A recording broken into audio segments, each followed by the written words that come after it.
अवधूत चिंतन श्री गुरुदेव दत्त श्री स्वामी समर्थ महाराज की जय। स्वामी दत्त सेवा या चॅनलवर तुम्हा सर्वांचे खूप खूप स्वागत। तुम्हा सर्वांचं आरोग्य उत्तमाचं राहू दे, राहिलेलं आयुष्य आरोग्यदायी जाऊ दे, तुम्हा सगळ्यांना दीर्घ आयुष्य मिळू दे अशी मी स्वामी चरणी प्रार्थना करते। माझ्या व्हिडिओला सुरुवात करते। 19 मार्च 2026 गुरुवारी आहे गुढीपाडवा। गुढीपाडवा म्हणजे 3.5 मुहूर्तापैकी एक मुहूर्त।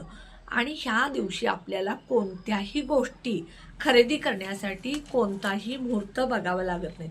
कोणताही मुहूर्त म्हणजे काय, तर गाडी घ्यायची आहे मुहूर्त बघावं लागत नाही, लग्न ठरवायचं आहे मुहूर्त बघावं लागत नाही, घर घ्यायचं आहे मुहूर्त बघावं लागत नाही, सोनं खरेदी आहे करायचं मुहूर्त बघावं लागत। म्हणजे अतिशय महत्त्वाच्या गोष्टी ज्या ह्या दिवशी घ्यायच्या असतील पाडव्या दिवशी तर मुहूर्त बघण्याची वेळ लागत नाहीये। चैत्र शुद्ध द्वितीया या तिथीला गुढीपाडव्याची सुरुवात होते आणि या दिवशी रामाने रावणावरती विजय मिळवला म्हणून हा दिवस सुद्धा आपण साजरा करत असतो। अशा ह्या दिवशी आपल्याला अतिशय महत्त्वाचे काही उपाय करायचे। त्यामुळे काय होईल, आपल्या घरामध्ये पैसा येत नाही, पैसा टिकत नाही, आलेला पैसा काही कारणानं निघून जातो। आपण खूप कष्ट करतो, नोकरी प्रामाणिक करतो, व्यवसाय प्रामाणिक करतो आणि वेळेत आपल्याकडे पैसा म्हणावा तसा येत नाही आणि आलेला पैसा काही कारणानं आजारपण असेल, काही ना काही वस्तू बिघडून पैसा खर्च होत असतो। म्हणून आपल्याला घरामध्ये पैसा स्थिर राहण्यासाठी, पैसा येण्यासाठी, आलेला पैसा अखंड राहण्यासाठी काही महत्त्वाचे उपाय या दिवशी करायचे। कारण कसं असतं, या दिवशी आपण जसं सोनं, घर, चांदी, गाडी घेण्यासाठी मुहूर्त बघत नाही, त्याचा शुभ आपल्याला फळ मिळत असतं, चांगल्या गोष्टी घडत असतात, त्याच पद्धतीने आपण या दिवशी 3.5 मुहूर्तापैकी एक मुहूर्त गुढीपाडव्याला जर काही सेवा उपाय केले तर त्याचं फळ आपल्याला नक्कीच मिळत असतं। आता बघा, या दिवशी आपण सकाळी लवकर पहाटे उठायचं आहे। कसं आहे, आपल्या हिंदू धर्मामध्ये खूप सण आहेत, तिथी आहेत, वार आहेत, विशिष्ट दिवस आहेत। ह्या दिवशी आपल्याला लवकर उठून आपल्या देवघरातली देवपूजा शुभ ब्रह्ममुहूर्तावरती केली तर त्याचं फळ सुद्धा आपल्याला लवकर मिळत असतं। म्हणून पहाटे लवकर उठायचं, घर स्वच्छ झाडून पुसून घ्यायचं। गुरुवार आहे त्यामुळं फरशी पुसत असताना अजिबात मीठ टाकू नका, हळद टाकून पुसून घ्या, जाळे चळमाटे काढा आणि त्यानंतर तुमच्या मुख्य दरवाजा जो आहे तो साफ करून घ्या। स्वच्छ आंघोळ करून धुतलेले कपडे परिधान करा। गुरुवार आहे, पिवळे वस्त्र परिधान केला तर अतिशय चांगलं। नवीन वस्त्र घालायचं असेल तर तुम्ही घालू शकता, फक्त काही विशिष्ट कलर जे आहेत ते घालायचे नाही, त्याचा सुद्धा मी सेपरेट व्हिडिओ केलेला आहे, तो तुम्ही बघू शकता। आता बघा, या दिवशी आपल्याला मुख्य दरवाजा जो आहे आंघोळ केल्यानंतर स्वच्छ धुतलेले कपडे घालायचे। स्वच्छ धुतलेले कपडे का म्हणते मी, तर बघा, आपण एखाद्या कार्यक्रमाला किंवा एखाद्या ठिकाणी जाऊन येतो आणि हा ड्रेस घाण झालेला नाही, एकच तास घातला म्हणून आपण आणून तसाच घडी घालून ठेवत असतो आणि मग काय होतं, आपण बाहेर ज्या वेळेला जात असतो त्यावेळेला बऱ्याच लोकांच्या संपर्कात येतो आणि मग काही लोकांचे सुतक असतात, काही लोकांना पिरियड झालेले असतात, त्यांचे आपल्याशी स्पर्श झालेले असतात आणि मग ते तसेच कपडे आपण ठेवलेले असतात। म्हणून धुतलेले कपडे घाला आणि त्यानंतर मुख्य दरवाजाचा उंबरा आहे तो हळद आणि गोमूत्र, गंगाजल आणि गुलाबजलनं हळदीचं लिंपण करा उंबऱ्याला। दरवाजा स्वच्छ पुसा, दरवाजाला सुद्धा हळद आणि कुंकू मिक्स करून दोन्ही दरवाजावरती स्वस्तिक काढा, दंडक काढा, टिपके द्या। तुळशीला दूध पाणी अर्पण करा, तुळशीची पूजा करा, तुळशीजवळ एक तुपाचा दिवा लावा। केळीचं झाड असेल तर केळीच्या झाडाची पूजा करा, शमीचं झाड असेल तर शमीच्या झाडाची पूजा करा आणि तुमच्या घरातली नित्यनेमाची जी पूजा आहे ती तुम्ही लवकर उरकून घ्या।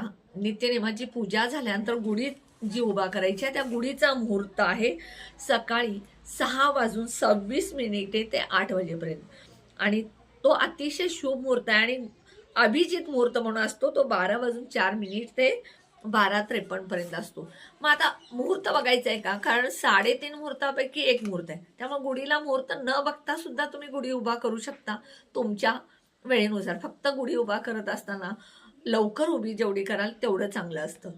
आता गुढी उभा करत असताना तुमच्या दरवाजाच्या बाहेर जिथे गुढी तुम्ही उभा करणार आहे तिथे समजा जमीन असेल तर गाईच्या शेणाने तिथे सारवा, गाईचं शेणाने लिंपण करा, नसेल फरशी असेल स्वच्छ पुसा, पाट मांडा, पाटाच्या भोवती रांगोळी काढा, त्यानंतर तुम्ही आरतीचं ताट तयार करा. आरतीच्या ताटामध्ये बघा 2 आरत्या घ्या, तेलाच्या आरत्या लावा. त्यानंतर अक्षदा, साखर, फुलं हे सगळं घ्यायचं आणि गुढी उभा करत असताना गुढीसाठी एक बांबूची काठी, नवीन साडी किंवा नवीन ब्लाऊज पीस तुमच्या ऐपतीनुसार. नवीन साडी असेल तर नवीन साडी नेसवा, नसेल तर साधं ब्लाऊज पीस जरी घातलं पण नवीन असावं.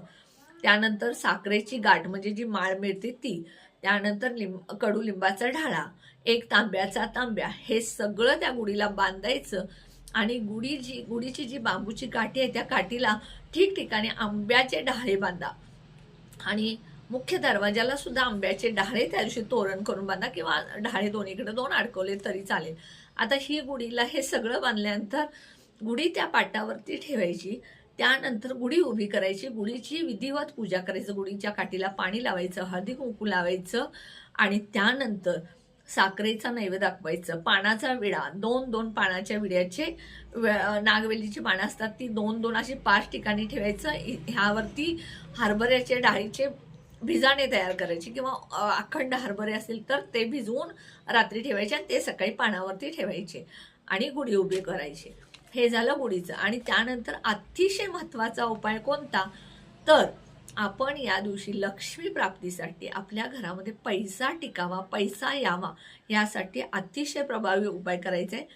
तो कोणता बघा. कारण नवीन वर्षाची सुरुवात, मराठी महिन्याच्या नवीन वर्षाची सुरुवात गुढीपाडव्यापासून होत असते आणि वर्ष आपलं भरभराटीचं, सुखाचं आणि लक्ष्मी प्राप्तीचं जावं, ह्यासाठी आपल्याला हा उपाय करायचा आहे. काय करायचं, आधी एक दिवस तुम्ही झाडू आणून ठेवायचा. झाडू म्हणजे केरसुनी आणून ठेवायची आणि गुढीपाडव्या दिवशी ही केरसुनी तुम्ही देवघरामध्ये ठेवायची.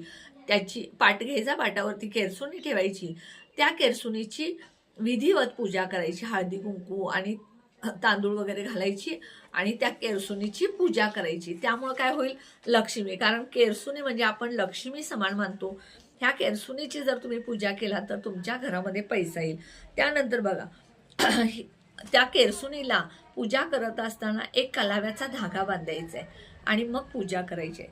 त्यानंतर मला धणे थोडे आणायचे. हे धणे आणल्यानंतर या दिवशी धणे खरेदी करून आणायचे आणि देवघरात बसायचं. माता लक्ष्मीची पूजा केलेली असते, त्या माता लक्ष्मीच्या समोर एक तुपाचा दिवा लावायचा.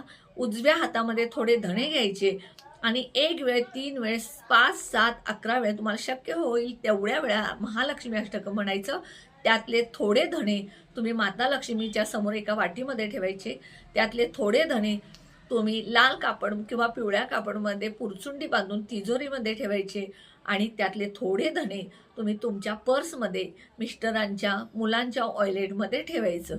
त्यामुळं तुमच्याकडे वर्षभर पैसा टिकेल आणि माता लक्ष्मीला धणे अतिशय प्रिय आहेत.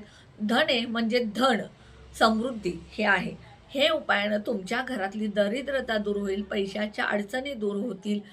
तुमच्या घरात जे काय पैशामुळं ज्या अडचणी येतात त्या सगळ्या दूर होऊन घरामध्ये भरभराट, पैशाची आवक वाढेल. तुम्ही केलेल्या कष्टाचं चीज होईल. नक्की हे जे उपाय आहेत ते तुम्ही ह्या गुढीपाडव्या दिवशी करा. तुम्हाला त्याचा फायदा झाल्याशिवाय राहणार नाही. उपाय जे आहेत ते ज्योतिषशास्त्रानुसार असतात, त्यामुळे नक्की करत जा.